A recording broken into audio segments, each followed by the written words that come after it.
Dan selamat datang kami ucapkan kepada pemateri kuliah umum kedua Najwa Shihab.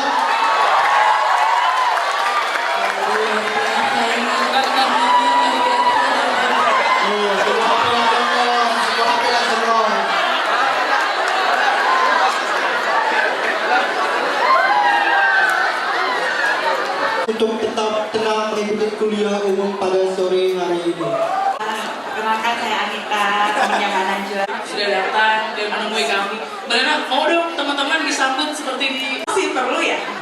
Oh, udah enggak ya Pak ya? Enggak, soalnya sebetulnya nih, saya tuh setiap kali datang acara tuh saya selalu riset teman-teman. Jadi setiap kali saya muncul ke panggung di depan publik, apakah televisi atau di luar televisi, I always do my homework. Termasuk saya riset siapa orang yang akan wawancara saya. Hah?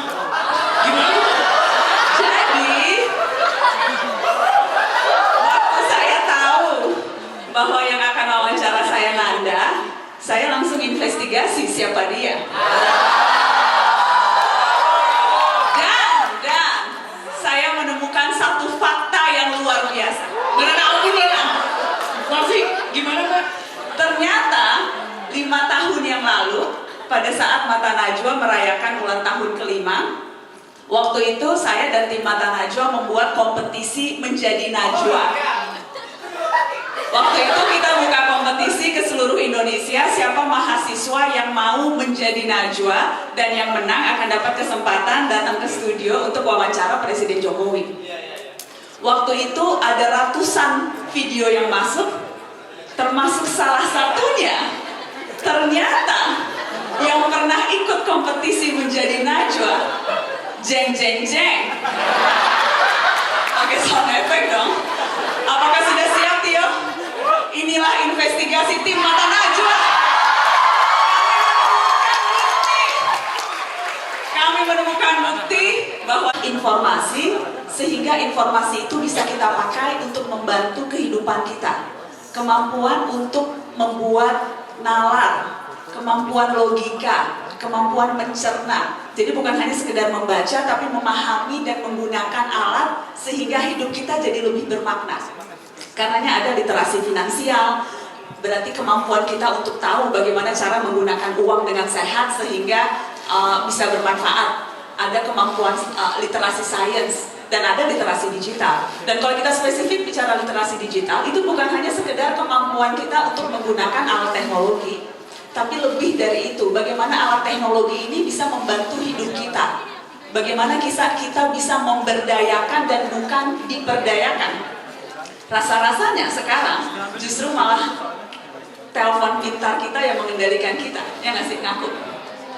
Ini sudah jadi semacam ekstensi dari badan kita. Rasanya kemana-mana bawa ini, tidur taruh ini, bangun buka ini sudah jadi bagian dari kita. Dan jangan-jangan kita bukan lagi memperdayakan, tapi kita terperdaya oleh teknologi. Dan itu artinya kemampuan literasi digital kita tidak ada.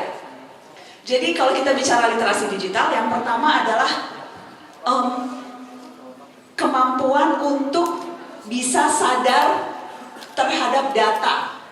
Itu juga kemampuan literasi digital. Jangan sembarangan memasukkan informasi pribadi ke internet, teman-teman. Kesadaran atas privasi, jangan dengan mudah misalnya memasukkan nomor rekening, atau kalau kita menghubungkan WhatsApp kita dengan Facebook, atau menghubungkan WhatsApp bukan hanya ada di sini tapi juga di laptop, kan sering gitu kan, supaya kalau lagi ngetik ceritanya pura-pura kerja padahal balas WhatsApp kan. Udah hafal banget sih gue gayanya. Nah, ketika melakukan itu, ketika kita secara sadar memasukkan informasi pribadi kita ke dunia internet, ya harus hati-hati. Jadi literasi digital salah satunya itu, sadar akan data. Literasi digital kedua itu juga artinya bagaimana kita memanfaatkan data yang ada untuk berguna. Karena percuma tuh kita punya big data, percuma kita tahu. Kan sekarang kan kita gaya suka pakai jam yang bisa mengukur detak jantung tuh, atau pakai jam yang bisa mengukur berapa langkah kita sehari. Percuma data-data itu kalau misalnya kumpulan data itu tidak kita gunakan secara sadar untuk memperbaiki pola hidup. Untuk misalnya tahu, wah kita kurang gerak nih, kurang jalan, berarti saya harus melakukan olahraga dan sebagainya. Karena kumpulan data saja tidak ada gunanya kalau tidak digunakan, ya kan? Kita tahu banyak hal, misalnya kalau YouTuber tahu, wah jumlah view kita segini, jumlah nonton kita segini, subscriber kita segini. Nggak mampu lagi nih. Nah, kalau menurut riset kan secara alamiah sifat manusia Indonesia itu dia lebih cenderung mengikuti hal yang dia yakini. Akhirnya preferensi politik pun jadi akhirnya seperti itu gitu. Gak bisa melihat objektivitas, akhirnya mengedepankan emosi. Gimana caranya supaya di era disrupsi ini gitu, emosi tidak mengendalikan rasionalitas kita?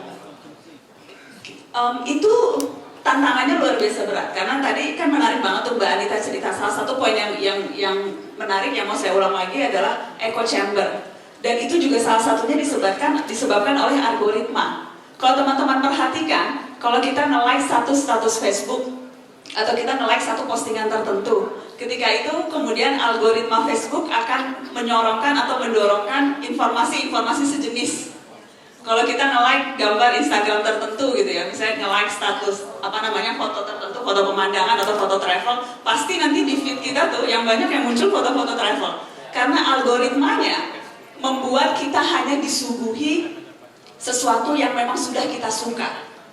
Dan itu berbahaya kalau kita tidak sadar dan berusaha keluar untuk melihat dari perspektif yang berbeda. Jadi kalau misalnya langganannya Alfamart, tahunya cuma diskon Alfamart, nggak tahu Indomaret misalnya lebih murah harganya. Jadi kerumunan yang sama akan membuat kita akhirnya mengkonsumsi informasi yang sama, dan itu akan membuat pikiran kita hanya tertuju pada hal-hal tertentu. Jadi itu yang harus kita sadari pertama. Beware of echo chambers, beware of algoritma yang justru akan menyuguhkan sesuatu yang kita suka aja, padahal belum tentu itu benar. Sepakat nggak soal itu?